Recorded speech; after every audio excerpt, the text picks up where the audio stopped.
आज 28 मई है। यह वीर सावरकर का जन्म दिवस है। वीर सावरकर एक महानतम स्वतंत्रता सेनानी, देश प्रेमी और हिंदू हितों के रक्षक थे। उन्होंने अंग्रेज़ों की छाती पर चढ़ कर के इंग्लैंड में भारत के प्रथम स्वतंत्रता संग्राम को, जिसे अंग्रेज विद्रोह, गदर, डाकुओं की बगावत कहते थे, उसे सिद्ध किया कि वह भारत का पहला स्वतंत्रता संग्राम था। इसके लिए अंग्रेज़ों ने उन्हें कड़ी से कड़ी सज़ा दी। 2 बार आजीवन कारावास की सज़ा दी और उन्हें पकड़ करके भारत में ला रहे थे काले पानी की सज़ा के लिए, अंडमान निकोबार में बंद करने के लिए। तो वे फ्रांस के तट पर जहाज में से समुद्र में कूद गए और कई किलोमीटर पानी में तैर करके फ्रांस की धरती पर पहुँचे और वहाँ पर अंग्रेज़ों ने उनको अपनी फिर से गिरफ्तार कर लिया, जो कि कानून के विरुद्ध था। गिरफ्तार करती तो फ्रांस की सरकार करती, लेकिन अंग्रेज़ों ने उनको फिर गिरफ्तार कर लिया। यहाँ पर लाए गए और उनको अंडमान निकोबार जेल में बंद कर दिया और उनसे कोलू में जोता जाता था उनको, और उनसे कोलू में जोत करके सरसों से तेल निकलवाया जाता था। इस तरीके से उनको अनेक यातनाएं दी गईं। जब उनको जेल में यह मालूम पड़ा कि अंग्रेज,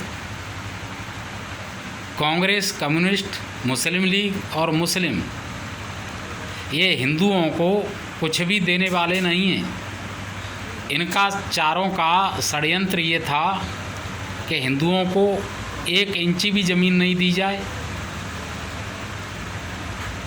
उन्हें 1 इंच भर सुई की नोक के बराबर भी भारत में जगह नहीं दी जाए। इस षड्यंत्र का जब उन्हें ज्ञान हुआ, जब उन्हें पता पड़ा, तो उन्होंने राजनीति के तहत अंग्रेज़ों से माफ़ी मांगी, माफ़ीनामा लिखा। वह माफ़ीनामा व्यक्तिगत नहीं था, सार्वजनिक था, सबके लिए था।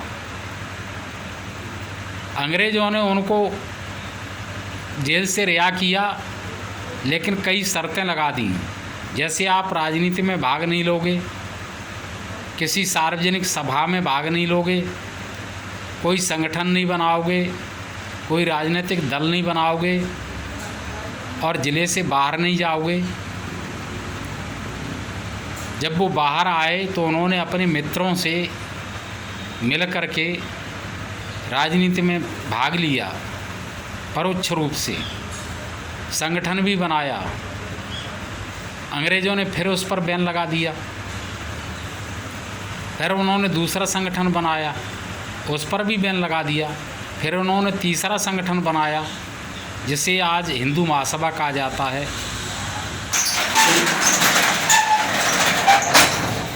हिंदू महासभा को बहुत ज़्यादा समर्थन मिला हिंदुओं का।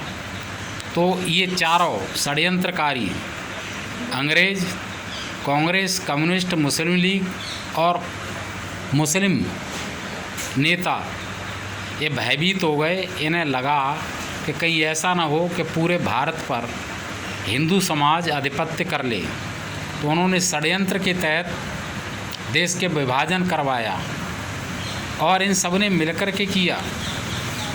जिन्ना की तो औकात ही नहीं थी तो वह देश का विभाजन करा पाता। जिन्ना को गांधी ने, नेहरू ने, कांग्रेस ने खड़ा किया, इन्होंने ताकत दी। उन्हें छेड़ो छोड़ो की नीति से गांधी ने जिन्ना को कायदे आजम कहा, यानी महान नेता। तो देश की बंटवारे के लिए कांग्रेस ने 27 जनवरी 46 को प्रस्ताव पास किया था और जून 46 में संविधान सभा में कांग्रेस ने पाकिस्तान बनने के लिए प्रस्ताव पास किया था। तो पाकिस्तान के बनने के लिए ये जिम्मेदार हैं। जब पाकिस्तान बन गया तो पाकिस्तान के नेताओं ने कहा कि सावरकर ने 75% भारत को बचा लिया। गांधी ने देश को आज़ाद नहीं कराया। गांधी ने तो गद्दारी की, नेहरू ने गद्दारी की, कांग्रेस ने गद्दारी की। देश को बचाया सावरकर ने, सुभाष चंद्र ने, पटेल ने, चंद्रशेखर आज़ाद ने, भगत सिंह ने, ऐसे लोगों ने देश के लिए आज़ादी लड़ी, बलिदान दिया और देश को आज़ाद कराया। कांग्रेस ने तो हमेशा धोखा दिया, नेहरू गांधी ने हमेशा धोखा दिया। देश के आज़ाद हो जाने के बाद 12 जनवरी को यह गद्दार गांधी अनशन पर बैठ गया और 7 मांगे थी इसकी।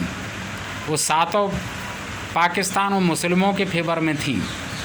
उनमें 2 ये थी कि पाकिस्तान को 55 करोड़ रुपए दो और अपने 300 करोड़ मत मांगो, और जो मुस्लिम पाकिस्तान चले गए उनको फिर भारत में लाओ। मैं जानना चाहता हूँ कि यह गद्दार भारत में क्यों रह गया। अरे ऐसे इस्लाम से, पाकिस्तान से, मुस्लिमों से इतना प्रेम था तो पाकिस्तान चला जाता।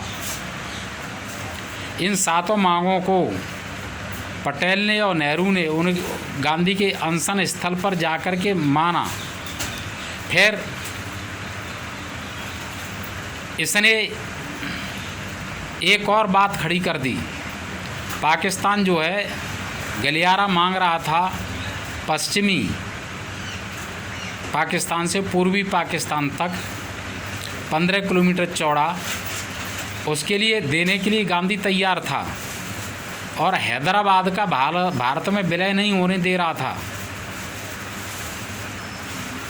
यदि हैदराबाद का भारत में विलय नहीं होता तो दक्षिण के चारों राज्य, हिंद महासागर और हिंद महासागर के द्वीप हमारे हाथ से निकल जाते और पाकिस्तान को गलियारा मिल जाता 15 किलोमीटर चौड़ा, जिस पर केवल मुस्लिमों की आबादी होती, तो भारत के और 3 टुकड़े हो जाते। उस स्थिति में भारत की दुर्दशा क्या होती। यह सब बातें जब गॉडसे को मालूम पड़ी तो नाथूराम गॉडसे ने इसको जो 30 जनवरी को गोली मार दी। इस प्रकार इन दोनों महापुरुषों की बलिदानों की वजह से हम आज सुरक्षित हैं और हमारा देश सुरक्षित है। कांग्रेस ने जिस दिन गांधी को गोली मारी थी उसी दिन नाथूराम गॉडसे के गांव को पूरी तरीके से, जिसकी 3000 आबादी थी, आग लगा दी और पूरी तरीके से उजाड़ दिया था। तो इतने बलिदान दिए हैं। नाथूराम गॉडसे को मालूम था कि मुझे फांसी होगी, मेरा परिवार उजाड़ दिया जाएगा, मेरी बदनामी होगी, बेइज्जती होगी, फिर भी उन्होंने देश को बचाने के लिए यह सब किया। गॉडसे ने कहा था कि जब सिंध हिंद में बहने लगे तो मेरी अस्थियां उसमें प्रवाहित करना, जब तक सिंध हिंद में नहीं बहे मेरी अस्थियों को सुरक्षित रखना। और उन्होंने एक बात कही थी कि यदि भारत गांधी के बताए रास्ते पर चलता रहा तो आज़ाद भारत की आज़ादी भी खतरे में पड़ जाएगी। तो मेरे कहने का यहाँ पर मतलब ये है कि हम लोगों को इन भारत के इन बलिदानी पुरुषों से जो भारत मिला है उसकी हम रक्षा करें, यह हमारा कर्तव्य है। अब यदि यह हमारे हाथों से निकल जाता है तो यह हमारी कायरता होगी, नीचता होगी, मूर्खता होगी। जय हिंद, नमस्कार।